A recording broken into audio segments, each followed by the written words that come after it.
Hola hermanos, ¿cómo están? Que el Señor les bendiga.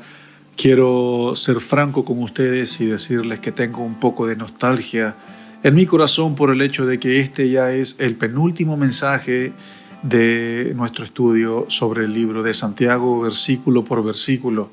Esta serie acerca de la fe, acerca de nuestras obras, ha sido de mucha bendición para muchos aquí en la iglesia. Ha sido de mucha bendición y de mucha edificación para mi vida personal también. Pero estamos ya en el penúltimo mensaje y el próximo domingo daremos término a esta serie y estaremos empezando otra. Estaremos empezando una nueva temporada de mensajes para el beneficio y el crecimiento de la iglesia. El título de nuestro mensaje para el día de hoy es Dios usa el sufrimiento para nuestro bien. Primera parte. Este mensaje está fundamentado en Santiago 5, versículo 1 al 6. 6 versículos del capítulo 5. Y quiero que por favor abran sus Biblias en el libro de Santiago, lo puedan encontrar y puedan acompañarme, ¿no es cierto?, en la lectura de estos 6 versículos. Vamos a estar interpretando, vamos a estar tratando de entender qué es lo que Santiago les está diciendo aquí a su audiencia, a las 12 tribus que están dispersados por todas las regiones, por todos los alrededores de Jerusalén. Hemos visto que a lo largo de este libro Santiago anima a su audiencia a crecer en la vida cristiana y también a crecer en su fe práctica. Nosotros no vamos a ver a Santiago enseñando teología o enseñando las profundas doctrinas del Evangelio o de la iglesia, o acerca de la salvación o acerca de la segunda venida de Cristo, sino que vemos a un Santiago enseñando la vida práctica, cómo el creyente tiene que ser efectivo en su vida cristiana del diario vivir. No vamos a ver a Santiago como el apóstol Pablo en Romanos o en Gálatas o en Corintios, ¿no es cierto?, profundizando en temas acerca de la fe cristiana, sino que vamos a ver a un Santiago animando a su audiencia, a la iglesia, a que sean prácticos en su fe. Los va a animar y les va a decir, de nada sirve que ustedes digan que tienen fe si no lo demuestran. Y vamos a ver qué es lo que Santiago les va a decir en estos 6 versículos del capítulo 5. Por supuesto, siempre pedimos la guía, ¿no es cierto?, del Espíritu Santo para que nos muestre y nos revele a Cristo, para que nos muestre la verdad que hay acá, las verdades eternas que hay acá en estos versículos. Así que vamos a iniciar con el versículo 1. Recuerden, Dios usa el sufrimiento para nuestro bien. Primera parte. Ese es el título de nuestro mensaje. Vamos a leer el versículo 1. Dice, vamos ahora, ricos, lloren y aúllen por las miserias que os vendrán. Lo que nosotros tenemos aquí es un gran conflicto entre ricos y pobres. Tenemos una lucha grande entre dos clases sociales, la clase alta y la clase baja. Lo que tenemos a continuación en estos 6 versículos son que los ricos estaban oprimiendo a los pobres. Eso es lo que nosotros tenemos acá. Los ricos estaban tratando injustamente y explotando a la gente pobre. Y mayormente estos pobres, esta gente pobre es cristiana, es gente que ama al Señor, es gente que es parte de la iglesia de Dios. Y miremos de qué se trata. Primero, aquí Santiago no está hablando de política. Santiago no está haciendo un énfasis acerca de los ricos y acerca de las leyes políticas.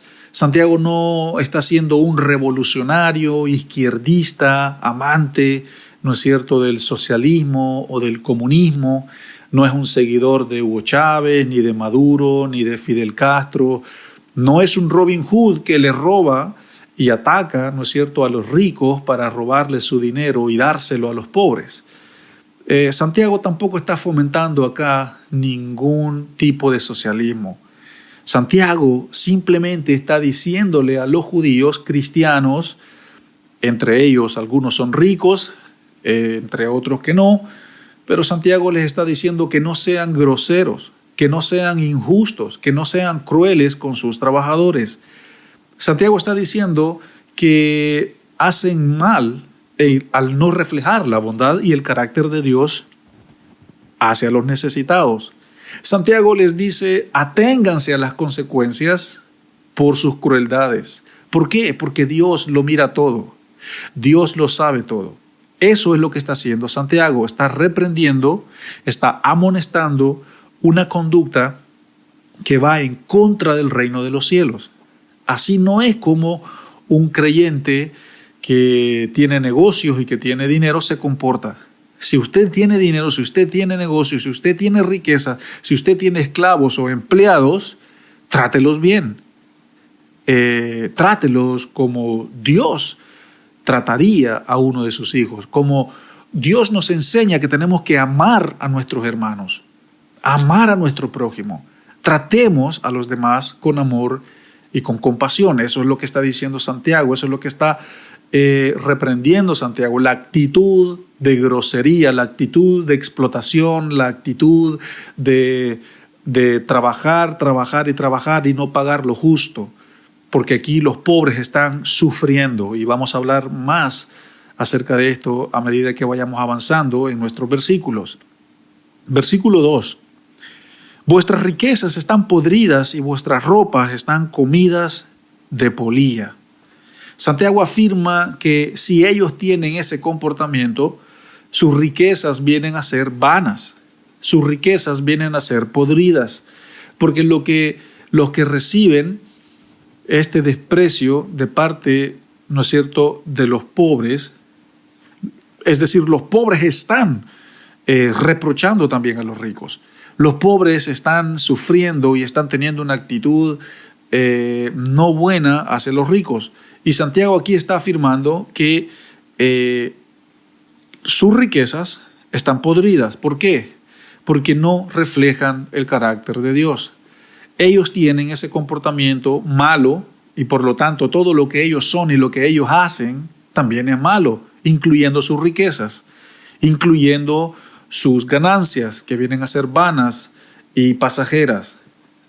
Por eso Santiago está diciendo, vuestras riquezas están podridas y vuestras ropas están comidas por la polilla.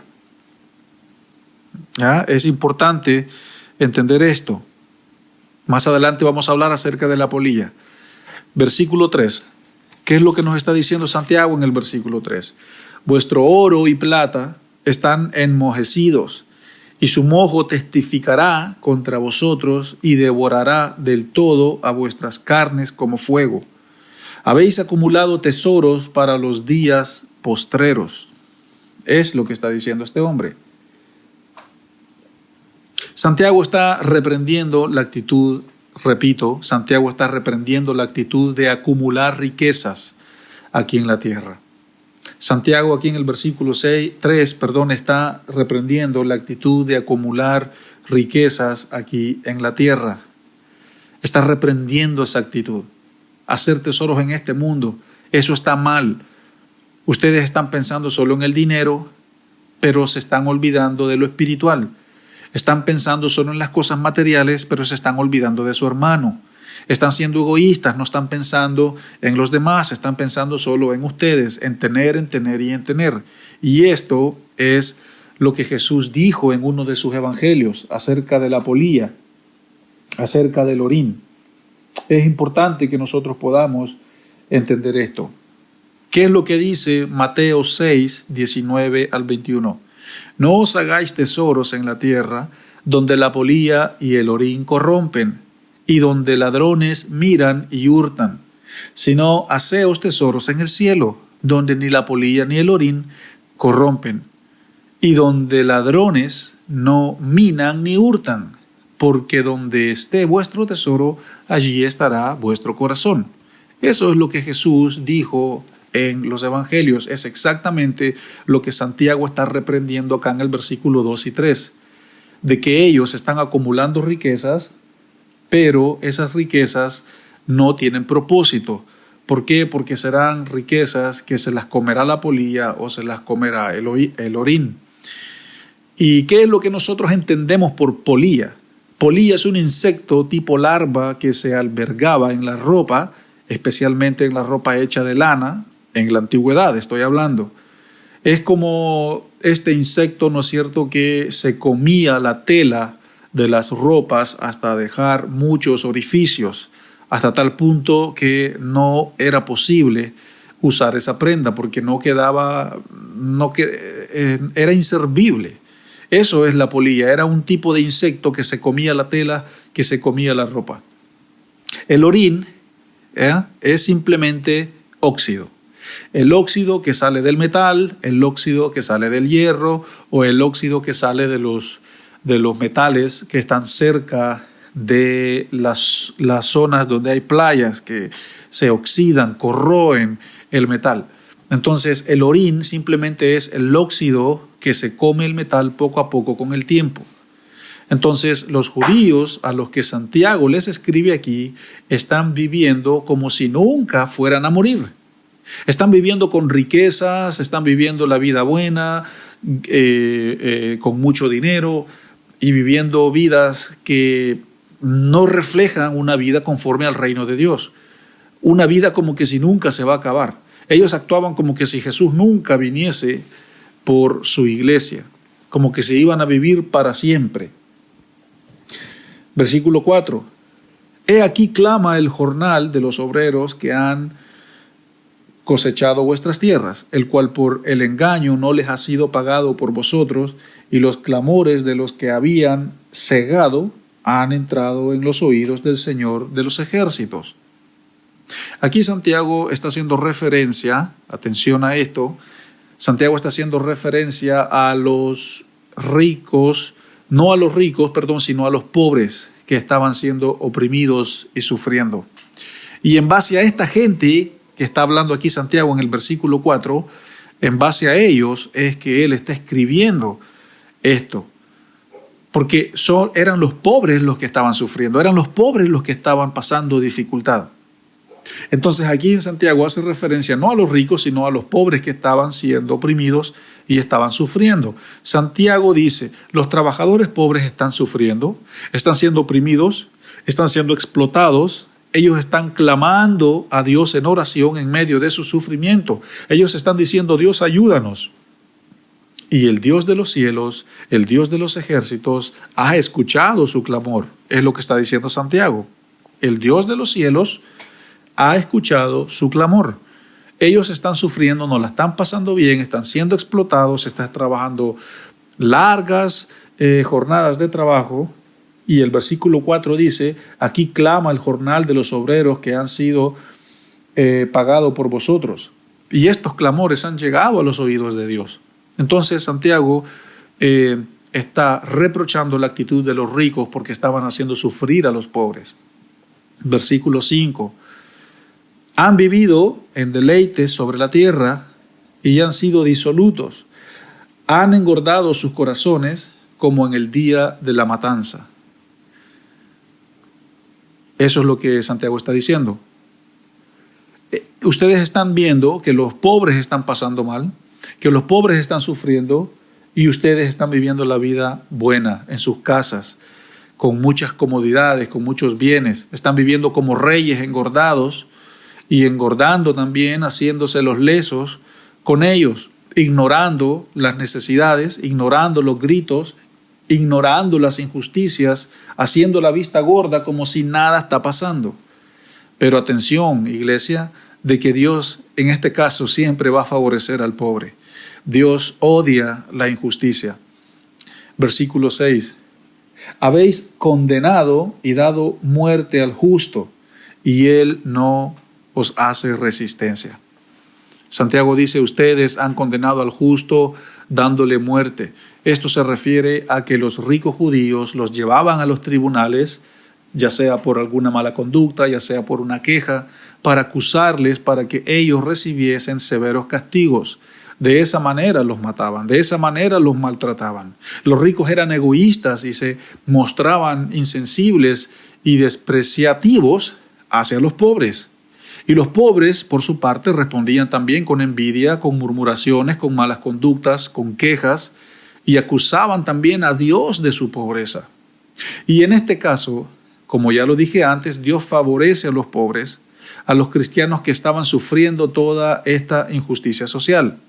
Ellos estaban pasándola mal al ser oprimidos y perseguidos en cierto sentido.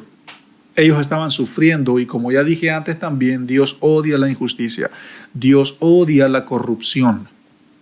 Entonces hemos leído estos 6 versículos en los cuales hemos visto de que los ricos estaban haciendo sufrir a los pobres, que los pobres estaban sufriendo injusticia social, estaban sufriendo maltrato, estaban sufriendo abuso laboral, explotación laboral. Y ellos estaban clamando a Dios diciendo: Señor, ayúdanos. Señor, no la estamos pasando bien. Señor, estamos sufriendo. Aparte que tuvimos que ser dispersados, tuvimos que dejar nuestras tierras, nuestra Jerusalén por causa de las dificultades que ya estábamos pasando allá, y ahora venimos y estos hombres, estos ricos nos tratan mal, estamos sufriendo.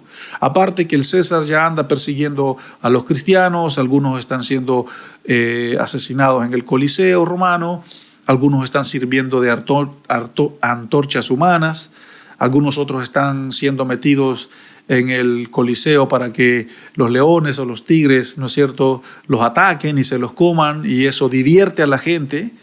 Y aparte de eso, nosotros estamos acá, salimos librándonos de eso, y nosotros hemos salido y ahora nos encontramos acá sufriendo. Entonces vemos acá cómo el clamor de esta gente, de estos pobres, está o ha llegado, ¿no es cierto?, a los oídos de Dios. Y para aplicar esto que nosotros estamos estudiando, para nuestra aplicación, vamos a responder la siguiente pregunta: ¿por qué Dios permite el sufrimiento? ¿Por qué Dios? Dejemos a un lado estos 6 versículos y vamos a ir a otros versículos, a otras citas en la Biblia, y después vamos a volver a Santiago, porque estamos estudiando Santiago. Pero la pregunta acá es: ¿por qué Dios permite el sufrimiento? Porque sus hijos y su iglesia aquí en Santiago estaban sufriendo.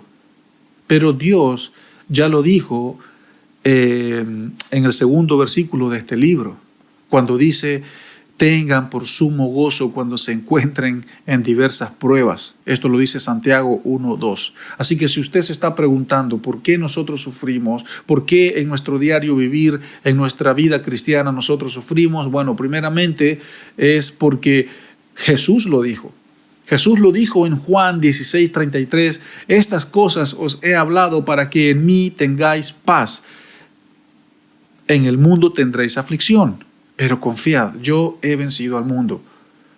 Entonces, ¿por qué nosotros sufrimos? Bueno, primeramente porque Cristo lo avisó, Cristo lo notificó, Cristo nos los advirtió. Ese es el primer punto. Y el segundo punto es porque vivimos en un mundo caído y podrido. Y esto nos habla Primera de Juan, porque nada de lo que hay en el mundo, los malos deseos del cuerpo, la codicia de los ojos y la arrogancia de la vida, proviene del Padre, sino del mundo. Esto nos está diciendo Primera de Juan, capítulo 2.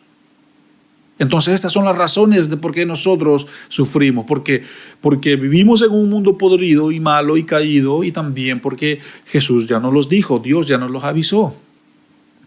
Entonces, esto nos mete automáticamente en un plano que en algún momento vamos a sufrir. Entonces, yo quiero que nosotros miremos 3 beneficios acerca del sufrimiento. Y para esto quiero que vayamos a Deuteronomio, capítulo 8, versículo 2 y 3, donde tenemos 2 versículos que son muy famosos, muy comunes acerca de esto. Deuteronomio 8, 2 y 3 dice: y te acordarás de todo el camino por donde te ha traído Jehová tu Dios estos 40 años en el desierto, para afligirte, para probarte, para saber lo que había en tu corazón, si habías de guardar o no sus mandamientos. Y te afligió y te hizo tener hambre y te sustentó con maná, comida que no conocías tú ni tus padres. La habían conocido para hacerte saber que solo de pan vivirá el hombre, que no solo de pan vivirá el hombre, mas de todo lo que sale de la boca de Jehová vivirá el hombre. Aquí en Deuteronomio nosotros vemos que Dios mismo llevó a Israel por el desierto. Dios mismo sacó obviamente a su pueblo de Egipto y lo llevó por el desierto. Lo llevó por el desierto con un propósito. Y basado en este propósito que vemos que Dios dice, y te afligió y te hizo tener hambre, y vemos de que el sufrimiento pareciera que como que si fuera parte de los propósitos de Dios. Y esto nosotros lo hemos hablado en los primeros capítulos de Santiago, cuando veíamos que las pruebas sí vienen de Dios, pero las tentaciones no vienen de Dios. Y que hay una diferencia entre prueba y tentación. Y que las pruebas nos ayudan a ser más sabios, nos ayudan a crecer en la fe, en la paciencia, en el amor. Pero aquí estamos hablando de algo distinto, porque Dios llevó a su hijo Israel al desierto, al sufrimiento, con un propósito. El primer propósito es para que Israel tuviera la oportunidad de ver a Dios. Este fue el primer propósito de por qué ellos fueron al desierto, fueron llevados al desierto. Fue una oportunidad para conocer a Dios. ¿Dónde? En el desierto. Israel nunca había conocido al Dios de Abraham, de Isaac y de Jacob mientras estaba en Egipto. Y Dios los tuvo que sacar de allí y llevarlos al desierto para que ellos conocieran a Dios. Tenemos a Job en la Biblia, que antes de que tuviera los sufrimientos, él conocía a Dios solo de oídas. Pero después del sufrimiento, después de haber pasado por un desierto espiritual, él dijo, ahora mis ojos te ven. Entonces el propósito por el cual Dios nos lleva a los desiertos es para que esa sea una oportunidad de que nosotros miremos a Dios de una forma que nunca lo habíamos visto antes. Para que nosotros podamos decir, wow, ahora mis ojos te ven, Señor. Así que, hermanos, si usted está en este momento pasando por un desierto, no se desanime, porque esto le va a ayudar a ver a Dios de una manera en que nunca antes usted lo había visto.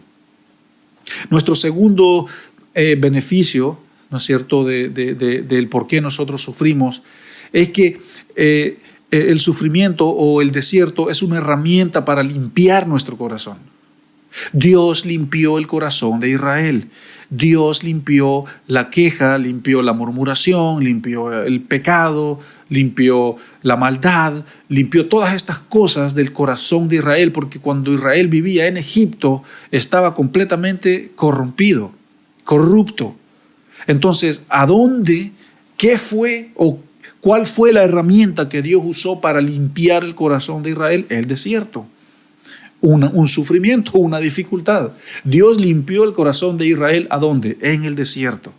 Entonces Dios muchas veces nos lleva a los desiertos, nos lleva a la aflicción, nos lleva, ¿no es cierto?, a pasar por diversas pruebas. Atención, que Dios nunca nos dará una prueba que no podemos pasar, porque si Dios haría eso, fuera un Dios injusto y un Dios malo, y eso no es parte del carácter de Dios.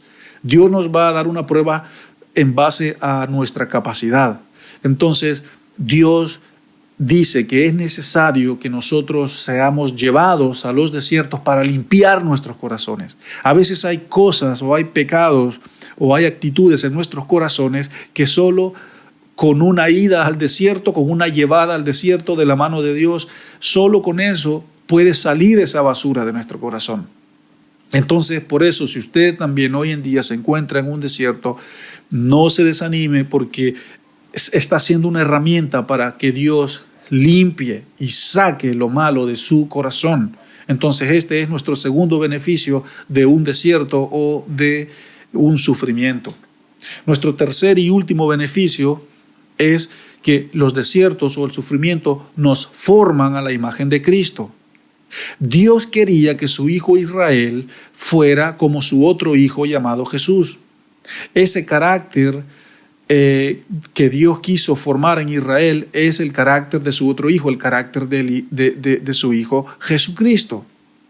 ¿Y dónde fue eso? En el desierto. Dios llevó también a Israel al desierto para formar el carácter de Cristo, para discipularlo, para que fuera un Israel temeroso, para que fuera un Israel alejado de la maldad, alejado del pecado, para que fuera un Israel obediente. Entonces los desiertos a nosotros nos llevan, ¿no es cierto?, a la formación del Hijo de Dios. Así que, hermanos, si usted está también pasando por un desierto, dele gracias a Dios porque Dios está formando su carácter. Dios está moldeando su carácter. Dios está haciéndolo crecer en fe. Dios está haciéndolo crecer en paciencia. Entonces estos son los 3 beneficios del sufrimiento. Estos son los 3 beneficios de un desierto. Primero, es una oportunidad para ver a Dios de una manera que nunca lo habíamos visto antes. Segundo, es una herramienta para sacar y para limpiar lo malo de nuestro corazón. Y tercero, es una oportunidad para que Dios nos forme a la imagen de Cristo. Así que, hermanos, demos gracias a Dios por los desiertos. Demos gracias a Dios por las pruebas que enfrentamos. Abracemos los desiertos porque son nuestra terapia para nuestro corazón. Aceptemos los desiertos porque nos ayudan a despojarnos del viejo ropaje y del viejo hombre. Y con esto yo quiero volver a Santiago, dejando esta parte aquí en Deuteronomio que nos dice que Dios llevó a Israel al desierto para afligirlo, para que pasara hambre, para que se diera cuenta que no solo de pan vive el hombre. Y de hecho es otro propósito, que el hombre no vive solo de alimento físico, sino que también de alimento espiritual. Entonces acá en Santiago, los primeros 6 versículos en los que nosotros hablamos, yo los quiero encerrar con el versículo 2 del primer capítulo que dice: tened por sumo gozo cuando se encuentren en distintas pruebas. Así que, hermanos, para terminar, si usted está pasando por una dificultad, abrácela, dele gloria a Dios, porque al final usted verá su gloria, porque al final de esa dificultad usted será distinto, porque Dios está usando esa situación para hacerlo y conformarlo más a la imagen de su Hijo, porque Dios está rompiendo y quebrando y limpiando algo adentro de su corazón, porque Dios está permitiendo que usted le conozca y le mire de una forma distinta que nunca antes lo había hecho. Así que dele gloria a Dios por los desiertos, abrace los desiertos, tenga por sumo gozo y alegría cuando enfrente distintas pruebas y dificultades, porque el Señor estará con usted. El Señor no le dará algo que usted no puede hacer, una carga que usted no puede cargar. Si Dios lo llevó al desierto, Dios lo sacará del regreso del desierto, pero lo sacará distinto. Usted está protegido en las manos de Dios. No se preocupe, pero abrace los desiertos y dele gloria a Dios, y en las dificultades abrace la cruz, mire el rostro de Jesús y su dolor se irá y será una persona distinta.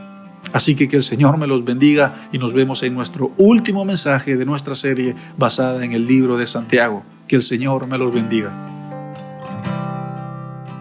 Recuerda suscribirte a nuestro canal y activa las notificaciones para que no te pierdas ninguno de nuestros sermones.